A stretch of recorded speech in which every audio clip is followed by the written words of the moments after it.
If you look at our first three games, I think we put up some really big scores. And Afghanistan match, the wicket was a little sticky. It was tricky to bat in those circumstances. So I think it's a question of adapting, understanding these conditions, and adapting to that. Hello, just a question. This World Cup is dominated by the left-arm fast bowlers. So typically, how we actually prepare ourselves, because we don't have one right now. But if you see the Mitchell Stark, Badenoff, or Bolt, or even Cottrell, so how are we? How we prepare from a bowling unit? How we prepare our batsmen from the left-arm fast bowler in absence of our own, or even in the practice bowlers? We had Khalil with us as our net bowler, and also we have a throwdown specialist who's particularly a left-hander. So I think we have enough practice of the left-hand bowling as of now. Coach, can you just talk about the evolution of Hardik Pandya as an ODI bowler? I mean, 2017, there were some doubts about his ability to bowl 10 overs. Last game we saw, even though he took a hit, bowled a full spell. Kedar was not even used on that sort of a pitch. So can you just talk about what he's added to his arsenal as a bowler in ODI cricket? I think over a period of time, it was a big challenge for him to bowl those 10 overs. And he did realize that to be able to bowl those 10 overs, I'll have to develop a certain armory in my bowling. And that's exactly what he worked on. He's worked on his slow balls. He's worked on his slow bounces also.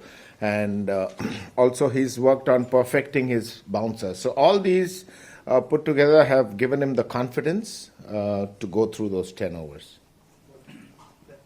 Does the fact that England lost yesterday take the pressure off you heading into the rest of the group games? Actually, we are not even thinking of those matches. We are looking ahead and looking at the matches that we are going to play, and we are absolutely focused on the next game.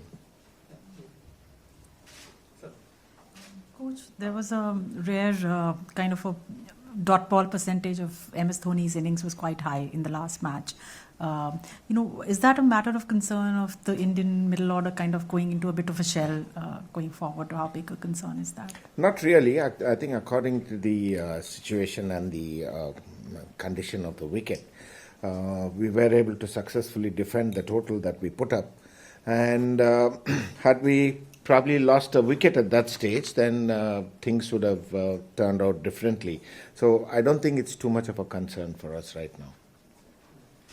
So, if we look at the innings that Kohli played on that same track, it didn't look much difficult. He was scoring at more than 100 strike rate.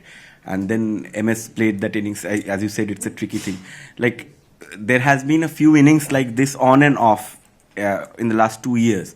So does anyone from the team management, does the head coach or the skipper or the coaching staff, do they speak to MS, or it's the case of since he has played a lot of cricket, he's left to his own devices to plan? Like, how does it happen? To answer your first question, I think Virat Kohli is probably the number one batsman across all formats. So I think to even compare anybody to the way he plays is not right. And there is a constant dialogue between all the batsmen, the support staff, the batting coach, the head coach Ravi Shastri has a constant dialogue with all the coaches. I can't really get into the brass tacks of what we discuss, but yes, if I have to answer your question, there is a constant dialogue for us to improve. Coach, you had earlier said that Bhuvneshwar Kumar was the first choice pacer ahead of Shami. Now with Shami coming in and doing well and Bhuvneshwar injured, does that change, or will Bhuvneshwar be the first choice, especially because he adds some depth in the batting as well when he gets fit? And how is he now in terms of fitness?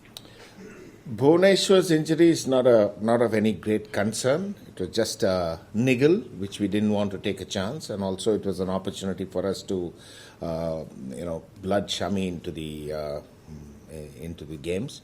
The fact that he's done exceptionally well augurs well for us. It's an embarrassment of riches, and we would take a call as per the conditions. Bhuvi has also done exceptionally well, so I think it's a pretty good headache to have. Just keeping in mind 3 matches in the next few days, 6 days or something. What is it that what's the message that you're giving your bowlers, the whole bowling group, that other than the workload management, what do they need to focus on to keep themselves fit for the playoffs if India make that? I think here in the World Cup, every match we are playing a different team. So I think for the bowlers to do well, they need to be aware of the batsman's strength and their shortcomings. So I think what they really focus on, they have enough breaks between the games, and as you rightly said, their workloads have also been managed. What they really work on is the mindset and the strengths and weaknesses of the opponents. Bharat, across the board, both fast bowlers and spinners have done well in this tournament and in the past also.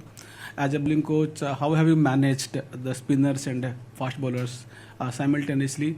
So if you can throw some, how managing spinners, how difficult or easy or how convenient or comfortable for you? Actually, I think if you don the role of a coach, you should be equally adept at both the skill spin and fast bowling. It's about understanding both that gives you the best chance to manage them. As for the spinners, I think, again, as I answered the earlier question, the more you're aware and the more you understand what you are capable of doing, these two factors would ensure that you have the best platform for you to perform. So if you ask me how easy or how difficult it is, I don't think so. I think it's about empowerment, and the more knowledge he has about himself and of the opponents, that would help any bowler to do well. Coach, right here, Coach. How do you look at the West Indies batting challenge considering the familiarity with all the players? So do you see this as a different kind of a batting challenge for the bowlers, and how do you prepare your bowlers for them?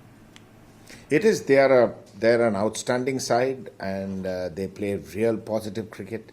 We are aware of the challenges that exist in this game, and I think our plans are pretty much in place, and we are up for the challenge. The West Indies obviously got likes of Chris Gale and Brathwaite who can score very quickly. Do you have to change your approach at all against such a kind of a positive batting lineup? Yes, of course. They do have, as I mentioned earlier, they do have their strengths, and also it's a big challenge for the bowlers to, especially when they come after you. But whenever batsmen come after you, if you're willing to look at it deeply, there is a chance for it in it for the bowlers, and I think that's what the bowlers would be looking to do. Here. Coach, there was a time when Shami struggled with his fitness. He even got dropped from the team. What was the kind of conversation that you had with him at that point of time? And how happy you are to see a very much fit Shami?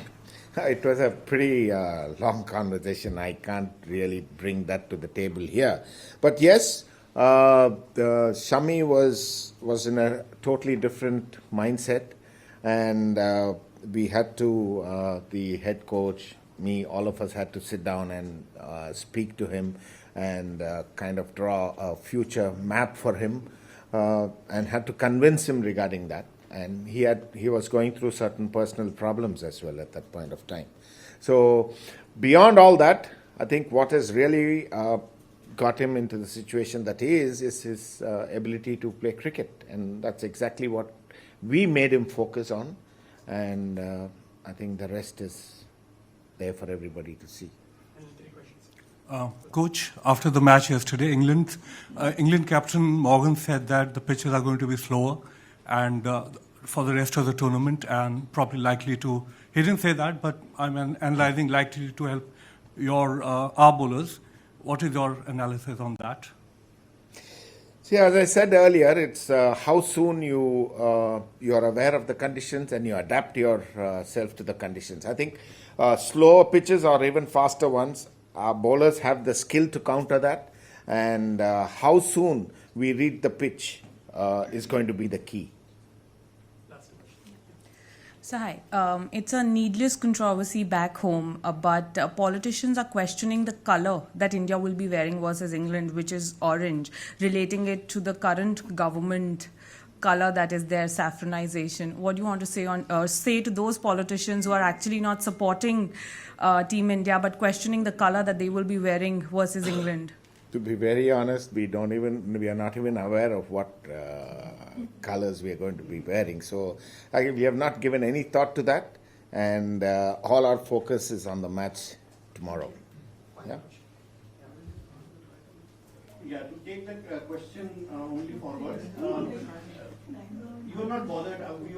I didn't say I'm not bothered. Okay. I didn't say I'm not bothered. I said we are focusing on the game and we are not aware of what color we are getting. But does color matter to the team at all? That's my question. Any color, for that matter. We bleed blue, right? Blue is going to be predominantly the color, and that's it.